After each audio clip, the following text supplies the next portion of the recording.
Alright, gonna be doing a little different mix-up today. Today we'll be doing a Physics C problem. So this is actually about electrostatics. And here we have the question of calculating the magnitude and direction of the Coulomb force on each of these three charges as shown in this figure below.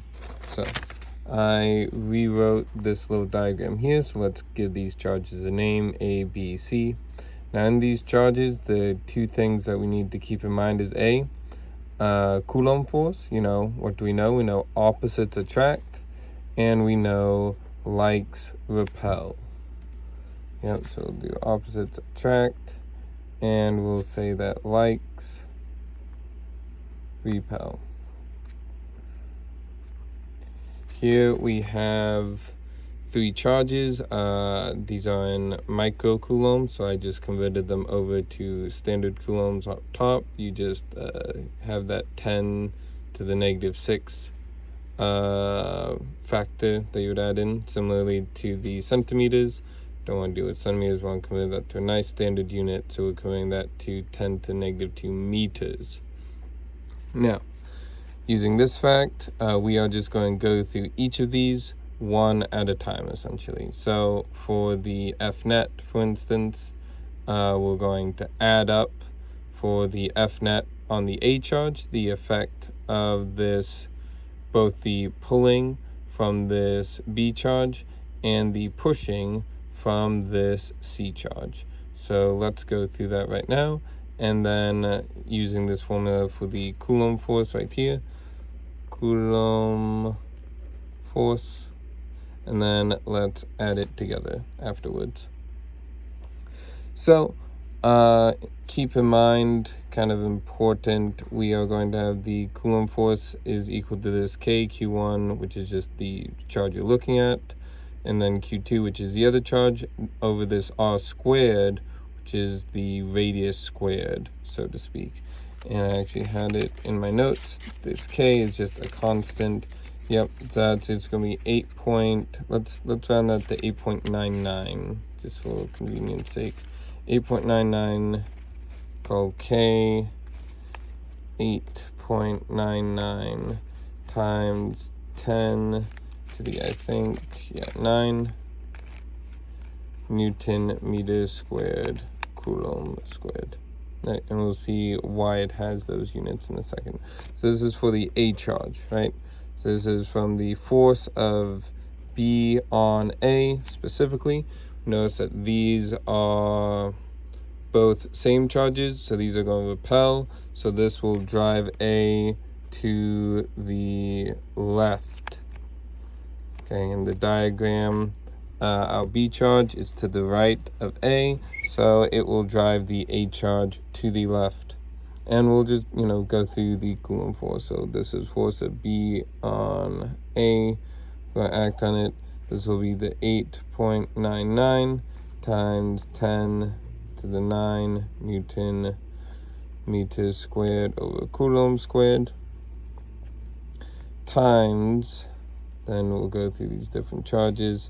We'll have 6 times 10 to the negative 6 coulombs, times 1.5 times 10 to the negative 6 coulombs.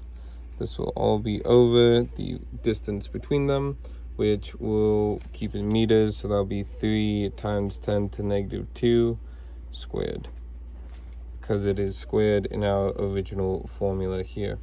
So I'm going to have to plug this into a calculator. You could probably approximate this actually. Call this 9 times 6.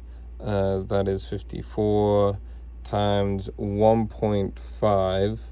That'll be 54 plus 27. The mental math is hard. 61, 81. Yes, this will be 81 times, and then the nice thing about exponents, you can just add these up.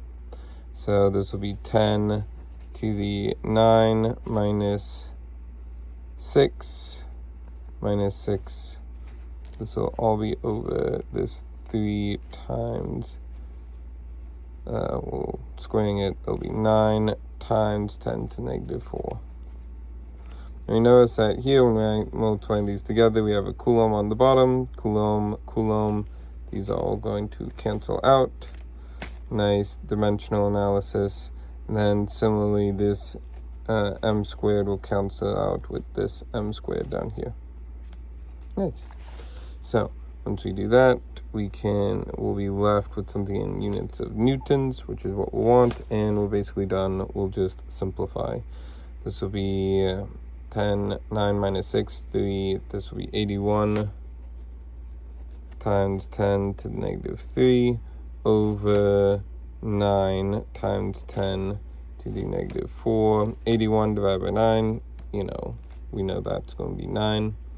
Then this 10 to the negative 3 minus 10 to the negative 4, you can rip, change, flip. This will be positive 4 then. Then that'll just be 9 times 10 to the 1 Newton, or just 90 newtons. This will be to the left, and this is equal to our force of B acting on A. It's a little bit of a hassle, but we'll try and go through these quickly. So now we're done B on A. Now let's do the force of the C acting on A.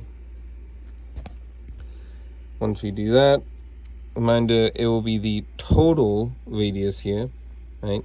So in our radius, underneath the fractional symbol here, we will have the total radius between them. That'll be 5 centimeters. So that'll be 5 times 10 to the negative 2 meters. I made a mistake writing this in pen. That's okay. This is a 5 times 10 to negative 2, and this whole thing is squared. Top is going to be same deal. I have our K constant, round that to 9 times 10 to the 9 newtons over Newton meter squared over C squared. My apologies. Multiply that by what we have here, which will be the C squared here. We'll have 6 times 10 to negative 6. And then very importantly, notice this is a negative 2 microcoulomb. So that means that this is going to be pulling to the right. So this, we'll note here, we'll just say that this is to the right. Yes, here we will then have negative 2 times 10 to the negative 6. And our units, can't forget that. 10 to negative 6, what? Bananas? Things I wanted in my life. So yeah, this is also not bad. Again, 9 times 6, that will be 27.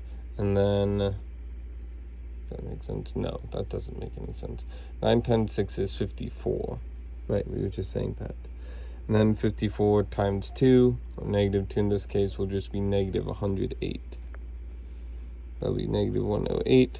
If you are wondering how to do these very big numbers at the top, another thing I like to do is just multiply your normal looking numbers first, the 9 times the 6, and then the 9 times the 2. Just really abuse that associative and associative property of multiplication that says you can multiply things in whatever order and they come out the same. And then after that, you just add in your exponents afterwards. So that's 10 to 9 minus 10 to the 6, and then minus 6 again.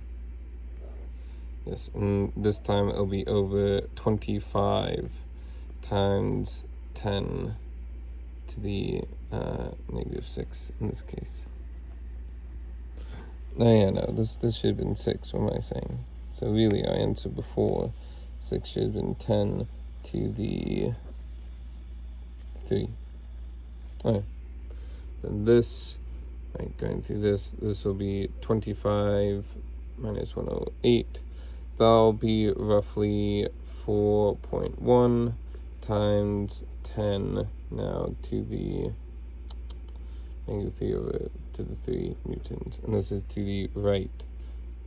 Now notice, this is my F of C on A. My F net on A is going to be the sum, we want to add together these forces, it's going to be the sum of these two forces. So one pulling to the right, the other pushing to the left. So we're going to have to add these, flip the sign on them. Notice I did a very bad thing. I never defined my coordinate system at the beginning. Let's do that now. Let's define right as positive, up as positive, down as negative, left as negative. So our thing to the right, really we'll write this as 4.1. Yeah, and this actually works out because adding in our unit here, this will be 4.1 negative, so I'll be going to the right in this case. That makes sense, yes. So yeah, and then here we'll call this negative to the left. Right. So you have essentially 9 times 10 to the 3 newtons, and then we're going to find the difference of basically adding in this 4.1 times 10 to the 3 newtons. It's going the other way.